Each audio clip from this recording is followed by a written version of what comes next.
বছরের প্রথমে ক্যালেন্ডার পেয়ে আমি যেই তিনটে জিনিস সবার ফার্স্ট দেখি সেটা হলো দুর্গা পুজো কবে পড়েছে, জগদ্ধাত্রী পুজো কবে পড়েছে, আর আমার বার্থডেটা কোন বারে পড়েছে।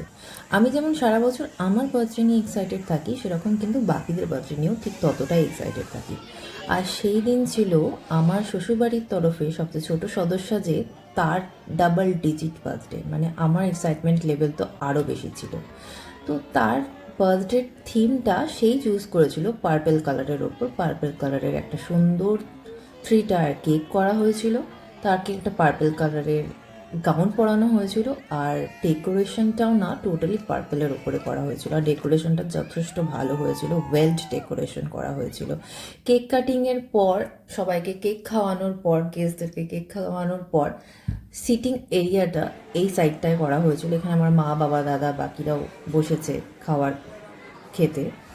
আর বাকি গেস্টদেরও আমরা অ্যাটেন্ড করছিলাম এবং বাকি গেস্টদের সাথেও আমরা কথোপকথন বলছিলাম। আর আমি যেরকম আমার বার্থডে নিয়ে এক্সাইটেড থাকি, আমি কিন্তু মেঘার ডাবল ডিজিট বার্থডের জন্য সুপার এক্সাইটেড ছিলাম। ইনফ্যাক্ট আমি কাউন্ট করছিলাম আর কটা দিন বাকি, আর 5টা দিন বাকি, আর 4টে দিন বাকি, এরকম করে আমি কাউন্ট করছিলাম।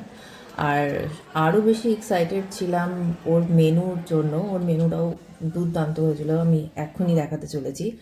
তো সবার ফার্স্টে যে জিনিসটা এসেছিলো সেটা হচ্ছে ফিশ ফ্রাই। আর ফিশ ফ্রাইয়ের ফিলিংটা একটু পাতলা হলেও ফিশটা কিন্তু ভীষণই মানে ফ্রেশ ছিল। আর মেয়োনিজ দিয়েছিল ওপরে, জানি না কেন, কিন্তু মেয়োনিজ ছাড়াও এটা কাসুন্দি দিয়ে খেতে ভালো লাগছিল। মাঝখানে স্টাফ পটেটো, মশলা কুলচা এগুলোও ছিল। স্টাফ পটেটো দারুণ হয়েছিল, কিন্তু আমি ওগুলো কিছুই নিইনি, কারণ আমি শো স্টপারের জন্য ওয়েট করেছিলাম। সত্যি মাটন বিরিয়ানিটা জাস্ট অনবদ্য খেতে হয়েছিল। মাটনগুলো তুলে একেবারে তুলে হয়েছিল। আর বিরিয়ানিটার জন্য আমি বাকি খাবারগুলো স্কিপ করেছিলাম। আর next day super excited girl, যে তার গিফটগুলো আনবক্সিং করছিল। এই ছিল মেঘার বার্থডের একটা ছোট ব্লগ।